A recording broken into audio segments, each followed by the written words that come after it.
Hello everyone. My name is Ruthard and I'm product manager for our sustainable eco products and the specialties team of INEOS Styrolution in Europe. We as a company have set ourselves ambitious targets to reduce emissions and improve the circularity of our products.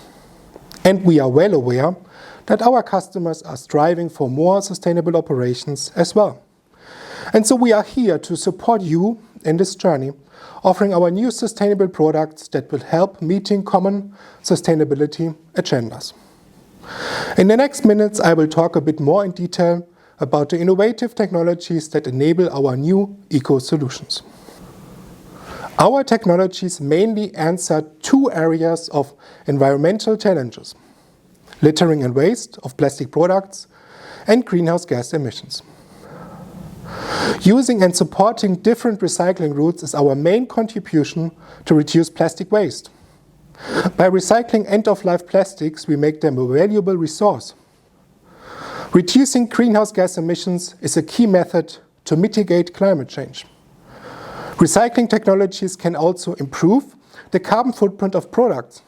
Our life cycle assessments, or LCA, have shown that the use of renewable sources instead of fossil feedstocks can yield more significant carbon footprint reductions, and even carbon-neutral styrenic products are possible. There are different recycling technologies that actually complement each other. They all share the main target to improve recycling rates and thus prevent incineration and landfill of end-of-life plastics.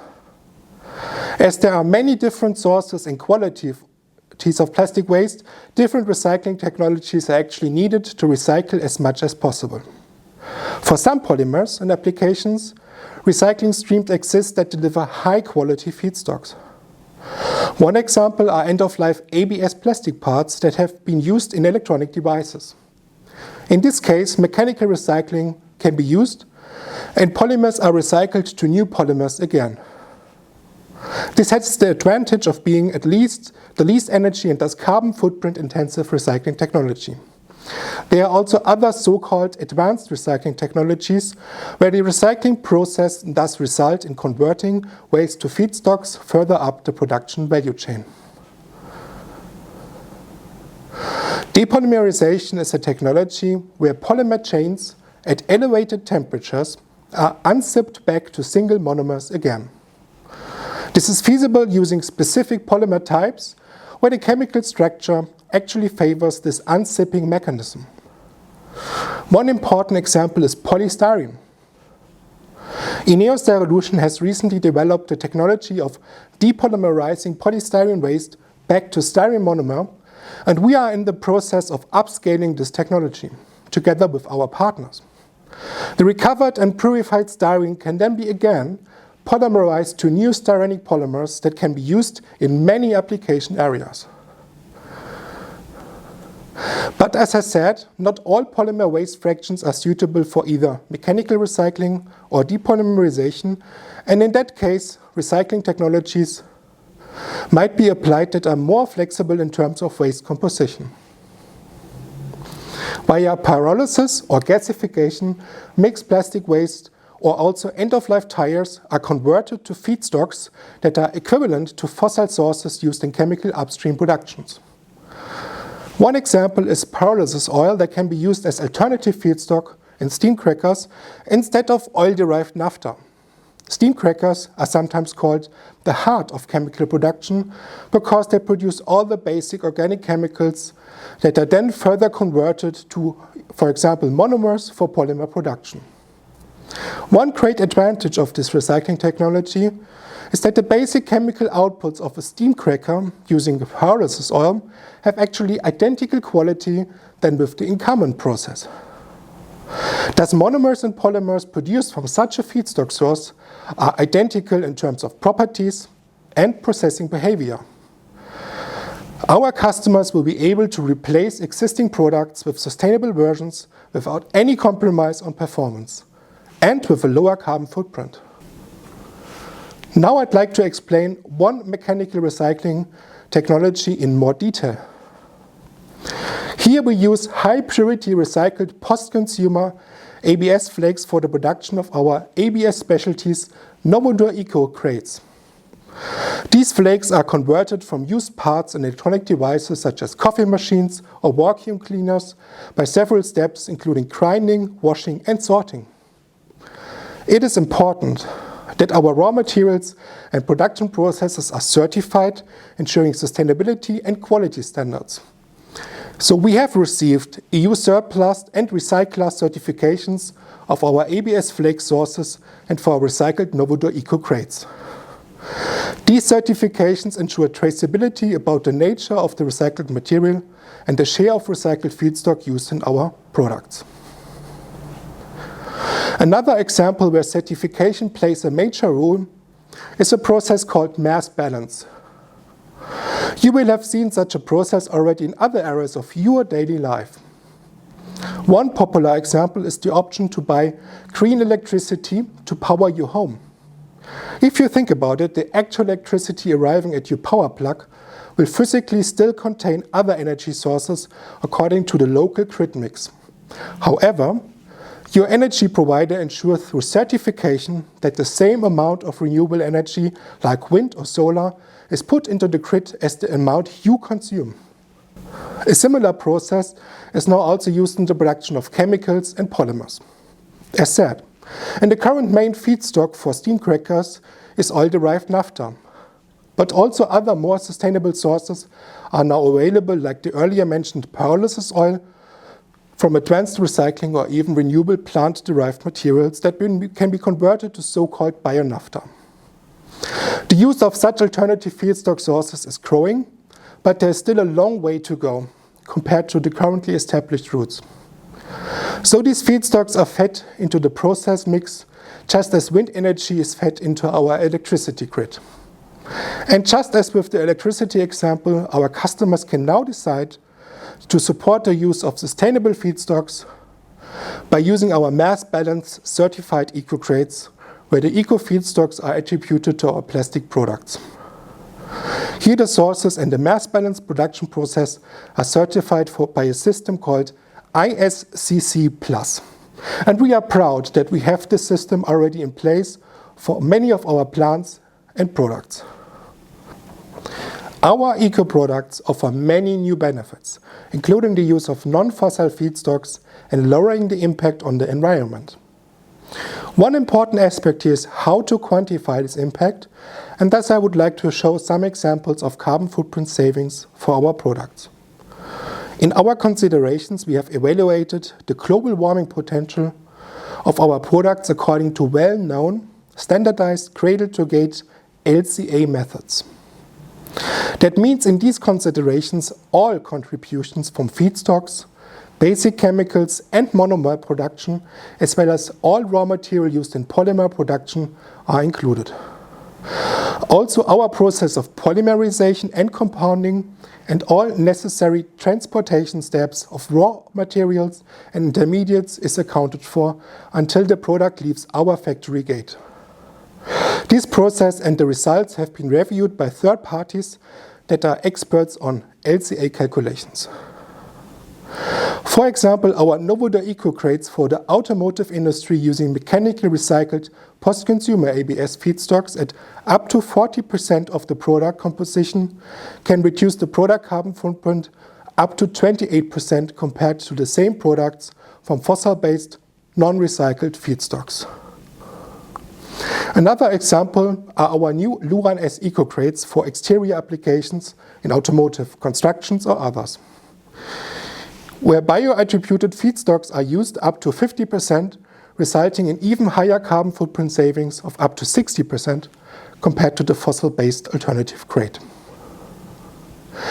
These are just some examples of our new sustainable solutions, and we heartily welcome you to get in contact with us to discuss your sustainability agendas and how we can support you with our new technologies and products. Thank you very much again for being here, and please let us know any questions you might have.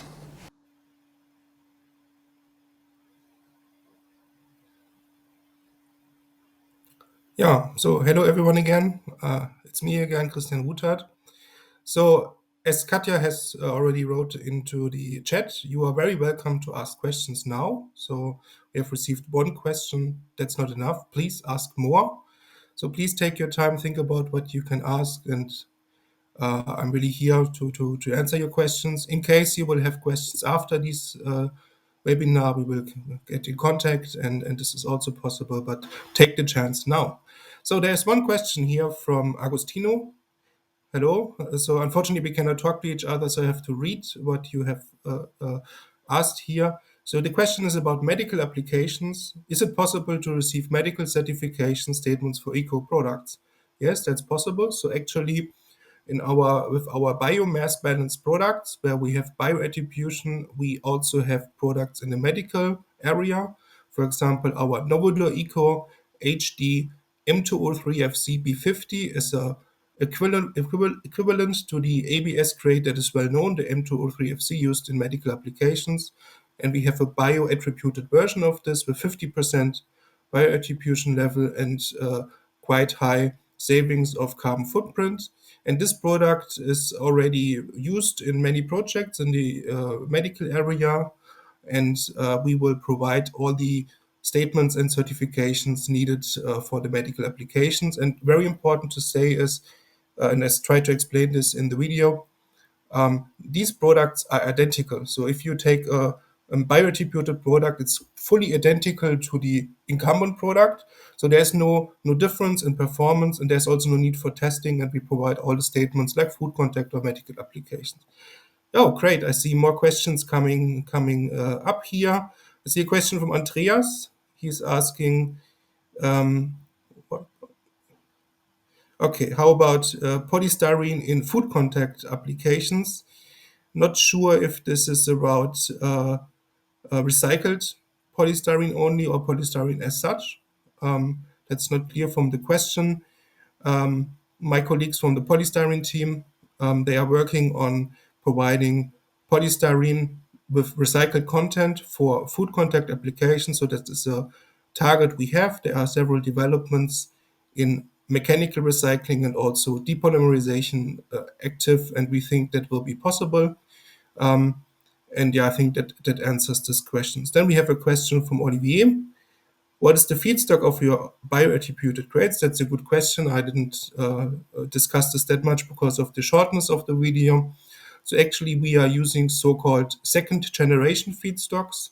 These are feedstocks which are from biomass waste. So this is not crops that you can eat, for example. It's not rapeseed oil or palm oil. All these are waste products, so-called second generation products. And in ISCC, these sources are called biocircular. So all the bio grades are based on so-called biocircular waste. An example for these is tall oil. This is a side product from the production of paper. So it's a wood-based material, but it's not the wood itself. It's a side product that would be burned if not used for producing materials. And the other example would be from kitchen waste. So actually kitchen waste, used cooking oil is converted to polymers. So these kind of waste-based materials, there's no competition to food with these materials. Now I see a lot of questions coming. That's very good. I need to scroll. So we have a question from Alessandro. What's a typical raw material source for bioattributed naphtha? I think I just answered this. So as I said, waste-based materials, but they are not animal-based. So these are plant-based materials like from the wood industry or used cooking oil that is also plant-based. Then Andreas, is INEOS planning any recycled polystyrene or ABS local domestic capacity in North or South Americas? Yes. So I mainly talked about today about our European agenda because I'm from Europe and we are quite ahead there. But all our other regions, so the Americas and also the Asians, they are very, very actively working on similar solutions, and we will roll out this as well, especially for polystyrene recycling. There's a lot of activities in America's team, and we can talk about in more detail if you like, if you get in contact with us through the known contact emails and so on. There's another question, I think Tomomi is the name. Could you show us CFP, I think it's carbon footprint, of your bio-based material again? does your bio-based materials CFP carbon footprint include biogenic carbon uptake? I think that's technically not possible to show that slide right now, Katja, but I can explain this question without showing the slide.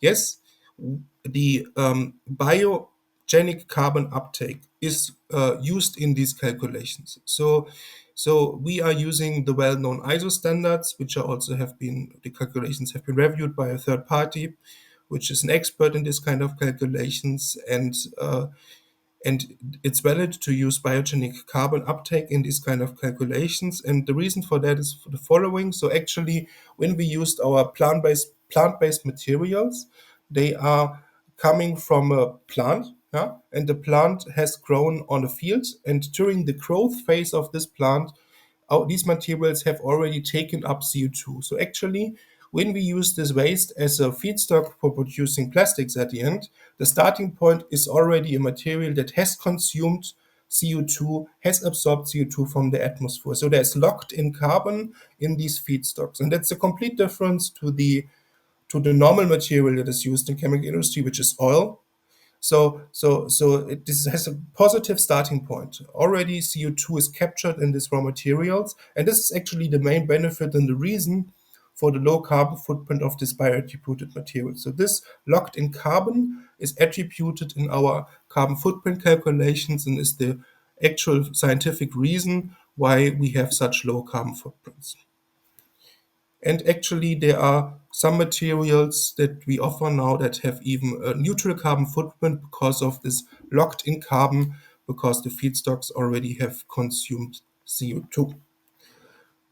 So very nice to see a lot of questions, but it has stopped now. But you still have some time if you like to ask some more questions. It would still be the time. So please go ahead. If something is still unclear, I know this was a lot of content in a short time, so probably difficult to digest, but still take your chance now. Yeah, so there's another one from Tomomi. Does your carbon footprint of recycled material cover cradle to gate not contain CO2 emissions in combustion? That's correct. So when we have shown some carbon footprints today for recycled materials, but we also have shown carbon footprints for bio-based materials or bioattributed materials. So in the bioattributed materials, that was the question before, clearly we use the biogenic carbon uptake, and that's the reason for the low carbon footprint. And now we're talking about a different story, that's the recycled materials. Today I've only shown carbon footprints for our mechanical recycled materials, which are available right now. So these are ABS materials, which are recycled by mechanical recycling. And actually here we only supply you cradle to gate. So this is not looking at end of life. It's not about avoiding emissions of combustion and so on, which is sometimes used in these calculations. It's really only cradle to gate. And the reason why we have a lower carbon footprint is actually if you take recycled material instead of fossil-based new material, you avoid the emissions you need to produce this fossil-based material. So actually using this recycled material has lower carbon footprint because it's just there. You don't need to produce it again. And all the conversion steps of converting waste to high quality material are much lower in carbon footprint than to produce a new virgin material. So actually, I think that answers your question. No, we don't address end of life here. It's only about cradle to gate, which is more fair in that situation, and it's also the more difficult calculation. And what is it's another from Tobias? What is the challenge offering 100% recycled ABS? I don't think it's a challenge, but I also don't think it's a good idea. So we have decided not to do this. We have in our portfolio maximum 70% of recycled content in ABS in our mechanical recycling grades. And there's a reason for that. If you think about the sources where we get ABS from, it's from electronics waste. And there are several reasons why we see the need to use only up to 70%. One is we serve not only products into the same application range. So we, for example, take materials from the electronics waste, which is available right now, but we also have applications in other areas like automotive. So, but in automotive, these products have different properties. They are not, these ABS products are usually high heat ABS products. So in to change the quality from a electronics ABS to automotive ABS, we need to add additives. So we need to add certain high heat modifiers, and therefore to be able to offer different markets, we need the flexibility of recipe. And if we would use 100% recycled material, we have no impact on the quality on the mechanical performance, because the mechanical performance will be identical than the feedstocks. And there's the second point where this is important. If you think about recycling ABS again and again, and this will happen in the future, right now the ABS we recycle is not recycled before. It's the first circle now, because we just start recycling ABS. But there will be circles that will add and on and on. I mean, the circle is maybe 5 years, depending on how long an electronic device is used.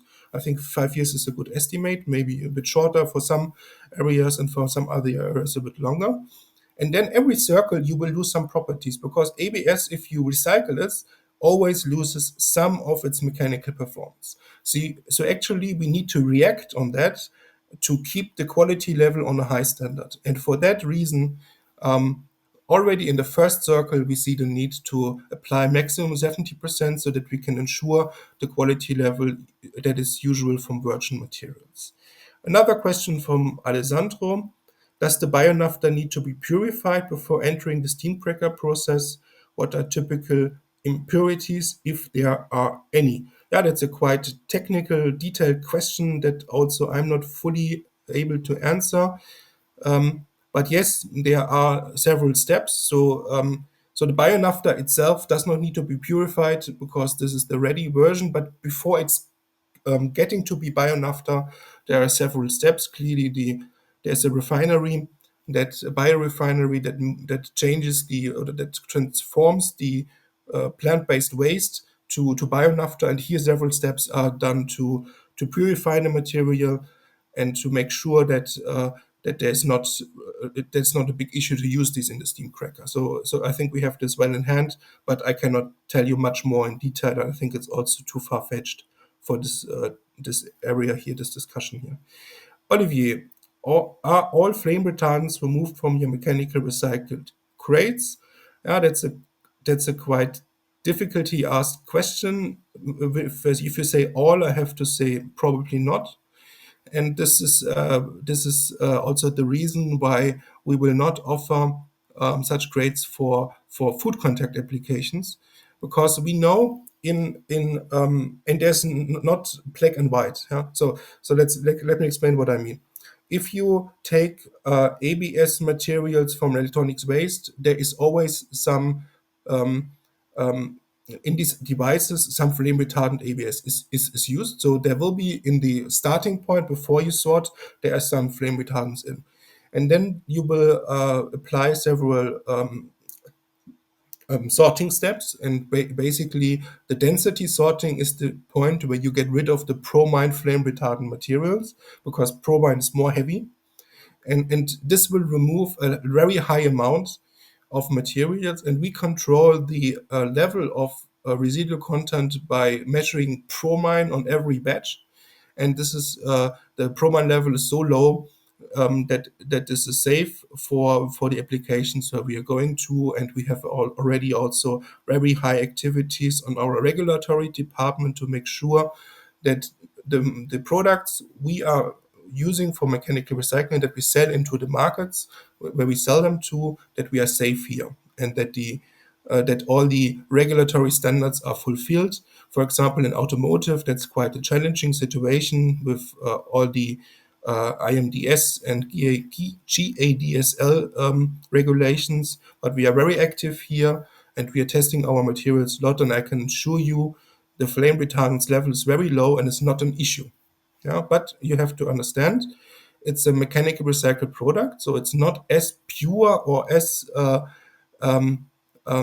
clean as a normal virgin product. It's clear, and therefore we have to work on this, and we are very heavily working on this. And I think that's also a differentiation we can offer, that we have this well in our hands and we can do it as safe as possible. Yeah, I think we are coming close to the end of the session. I think 11 o'clock was targeted. I see no more questions, and I think I have already answered quite a lot. If you have further questions, just please contact us, let us know. If you are already in contact to our company, best by your direct contact, key account manager, for example, and they know me well, so we can get in contact also to have one-to-one discussions and can discuss all this in more details. I know it's a quite complicated topic, and it's very important to understand all the details before you, for example, decide to use one of our eco crates, because you want to make sure to do the right thing. Yeah, thank you very much. I hope you learned something today, and see you next time, and have a good day. Bye.